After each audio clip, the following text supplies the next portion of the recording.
Hello everyone. So a lot of students have been asking me recently कि भाई क्या 5.5 महीने में आप यूपीएससी क्लियर कर सकते हो, क्योंकि उनका मानना ये है कि भाई पिछले 6 महीने जो थे जून से नवंबर दिसंबर तक अभी लेके वो हमने वेस्ट कर दिए हैं। एंड अब अगले 5.5 महीने अगर मैं मेहनत करूँ तो क्या मैं क्लियर कर सकता हूँ?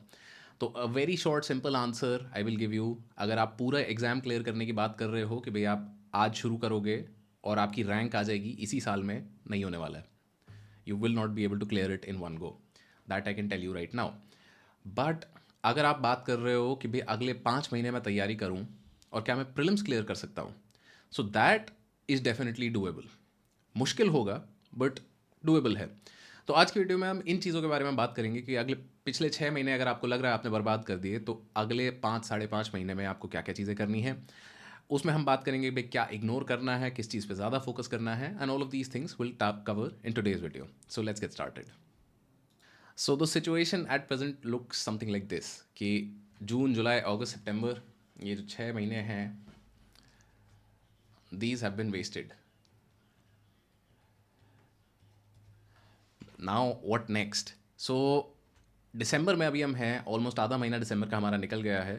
एंड हमें देखना है कि भाई अगले 5 साढ़े 5 महीने, व्हेन प्रीलिम्स इज़ ऑन 26 मई, तो यहाँ तक हमें क्या करना है।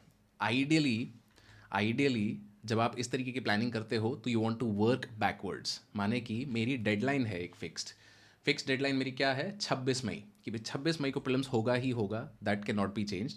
सो I work backwards from there and see what all I need to do, right. तो इसके कारण हमारे पास आएंगे कुछ ऑब्जेक्टिव्स। सबसे पहला, अगर हम बेसिक सी बात करें तो यहाँ पे आप देखोगे कि that you have to be very very sorted in may.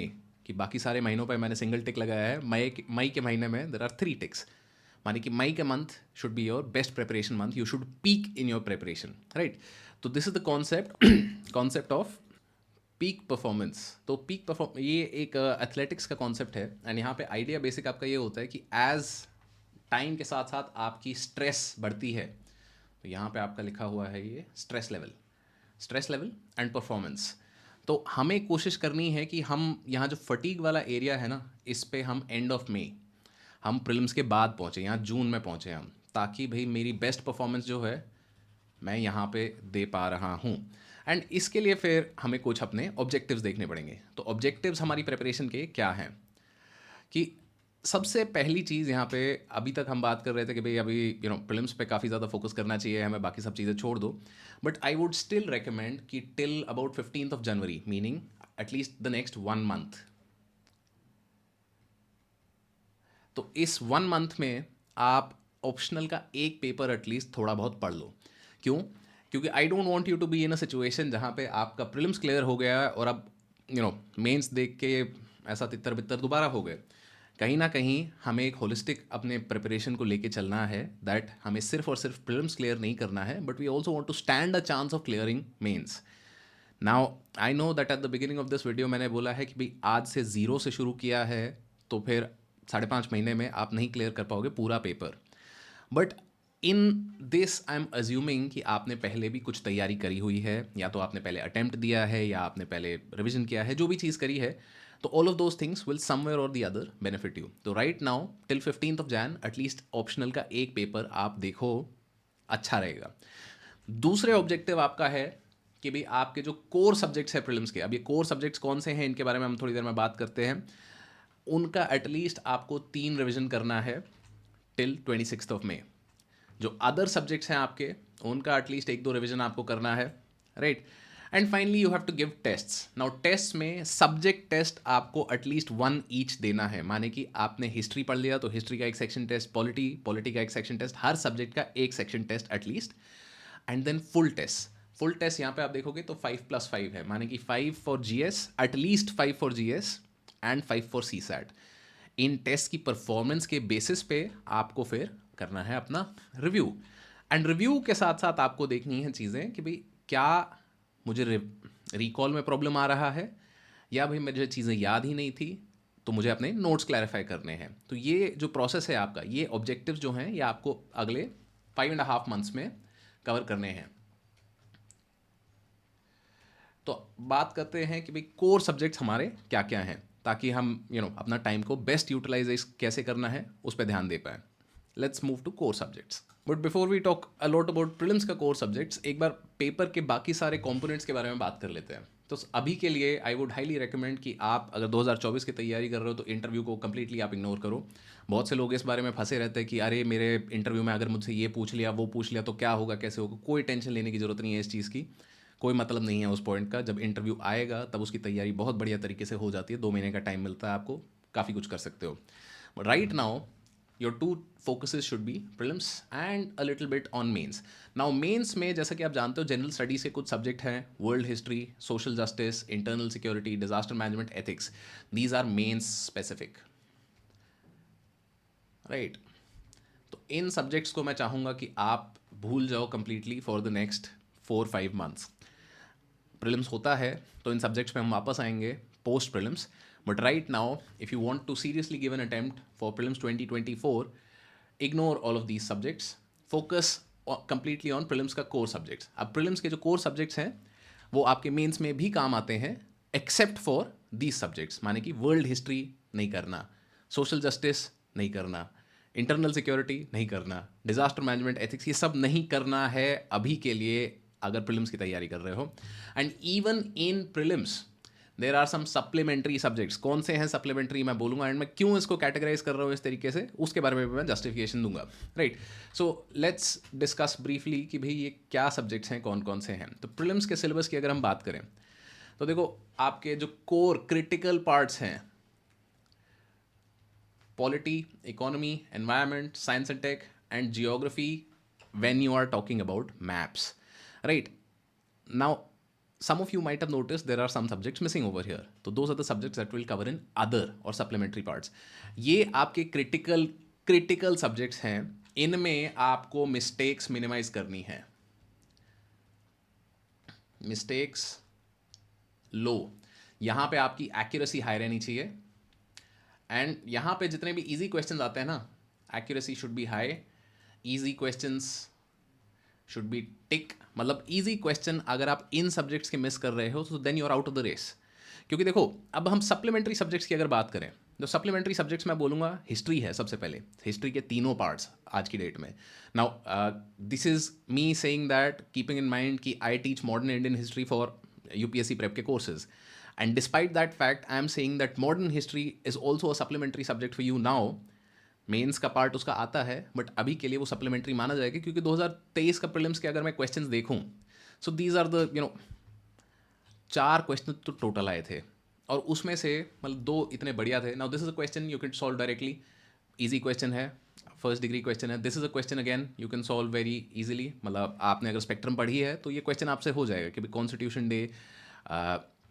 Constitution day किस दिन सेलिब्रेट किया जाता है, राइट. तो बिल्कुल ही सिंपल सॉर्टेड. बट ये क्वेश्चन जो है अगर आपने स्पेसिफिक ये चीज़ पढ़ी हुई है तो आप कर सकते हो. एंड ये क्वेश्चन है आपने स्पेसिफिक चीज़ पढ़ी हुई भी है तो भी शायद पता नहीं यार, मतलब I don't know, this was one question that seemed very weird. Now why have I categorised history and all of these others, ancient, medieval, modern, तीनों को मैंने सप्लीमेंट्री या अदर में इसीलिए रखा है क्योंकि यहाँ पे मैं मेहनत कितनी भी कर लूँ मेरा आउटपुट शायद उतना ना आए. इकोनॉमी में I know if I put in the effort I will get the output. Environment में I know if I put in the effort I will get the output. Polity में एफर्ट आउटपुट बराबर सा चल रहा है. Simple सा idea ये है कि अगर ग्राफ्स के सेंस में बात करें, मेरा एफर्ट अगर इतना है और मेरा आउटपुट, तो for all of the core subjects my effort and output is over here. But जो मेरे सप्लीमेंट्री सब्जेक्ट्स हैं ये, इनमें मेरा एफर्ट चाहे इतना भी हो, मेरा आउटपुट कम ही आएगा. तो इस कारण से अगर आप याद करें तो हमने बात करी थी कि भाई हमें कोर सब्जेक्ट्स जो हैं उनके 3 रिवीजन करने हैं क्योंकि ये कोर सब्जेक्ट्स हैं जहाँ पे मेरे सबसे ज़्यादा नंबर आएंगे. एंड जो अदर सब्जेक्ट्स हैं उनके भी 2 रिवीजन हम करेंगे, but after I am done with the core subjects. तो ये वियर्ड क्वेश्चंस को हम छोड़ के इन पे हम बहुत ज़्यादा फोकस ना करें तो हमारी मेंटल सैनिटी के लिए भी अच्छा है. And at the same time similarly for art and culture and current affairs. Now current affairs की जैसे ही हम बात करते हैं तो करंट अफेयर्स में आगे के सवाल आ जाते हैं. लोग पूछने लगते हैं कि भाई मतलब how many months of current affairs should I do, revision कैसे करी जाए, नोट्स कैसे बनाए जाएँ. तो ये रिवीजन और नोट्स वाला जो सवाल है, इसको हम डील करेंगे एक सेपरेट वीडियो में. There be a stand alone video that I will make in the next couple of weeks, जहाँ पे डिटेल में हम करंट अफेयर्स के बारे में बात करेंगे, रिविजन कैसे करनी है, नोट्स कैसे बनाने हैं. But how many months is a easy enough question, इसको हम अभी डील कर लेते हैं. आपको प्रिसीडिंग 12 मंथ्स, माने कि आपका प्रीलिम्स अगर मई 2024 में है, तो आपको पिछले 12 महीने, माने कि मई 2023 से मई 2023 से मई 2024 के करंट अफेयर्स आपको करने हैं for prelims. Now this is not a strict limit that UPSC has given. Please keep that in mind. UPSC has not said that 1 year of current affairs. UPSC has said current affairs of national and international importance. But this is what you have to keep in mind. If you have been preparing for UPSC for even 6 months by now, you will have seen that there are some news items that repeat over time. This is a question that I'd like to ask you. Israel Palestine war has been going on for a while now. How many times have you seen news articles about that? I'll give you another example. Russia-Ukraine war has been going on for almost 2 years now. पिछले 2 साल से continuously you've been hearing about that war, right? And that is what it is. कि अगर कोई चीज़ इतनी important है that it is constantly coming up in current affairs, then in this one 12-month का period you will have heard about these things. Right, so that's the idea कि अगले 5.5 महीने अगर आपको मेहनत करनी है, तो very soon I also be coming out with a detailed plan video, जैसे कि हम हर बार करते हैं. But before that I wanted you to have this clarity कि देखो, डूएबल है, यू कैन डू इट. 5.5 महीने में अगर प्रीलिम्स में अच्छा स्कोर करके आप क्लियर करना चाह रहे हो, कर सकते हो. बट अगर आप ये बोलो मुझसे कि आज मैंने शुरू किया है एंड आज ही मैं I want to start today, and मेरा बेस लेवल भी ज़ीरो है, मुझे इंग्लिश भी नहीं आती है, everything I have to do, तो then it will be very very difficult. मतलब फ्लूक से आप जीनियस निकले तो कर सकते हो, वो मुझे नहीं पता, मैं जीनियस नहीं हूँ, मैं नहीं बोल सकता. बट ऑल पीपल जो आपने सुना होगा कभी कि भाई किसी ने 6 महीने में पढ़ के क्लियर कर लिया, ऐसे कर लिया, तो उनका बेस लेवल कभी भी देखना, वो बेस लेवल भी उनका अच्छा होता है. या तो वो एलीट कॉलेजेस से होते हैं, या भाई उनकी अंग्रेजी इतनी ज़बरदस्त होती है. There can be many reasons. But 5.5 months is a good enough time for you to clear prelims. And in the next couple of days, I'll be coming out with more videos detailing कि भाई किस तरीके से आपको अपनी strategy को best रखना चाहिए, ताकि you stand a good chance of clearing prelims, right? So that will be all for today's video. And if you want to stay connected with upscprep.com, you can check out our Telegram channel. Link will be in the video के description. Telegram पे हम काफ़ी frequently consistency challenges and notes for economy and multiple resources for free share करते रहते हैं. तो do stay connected and best of luck for your UPSC journey.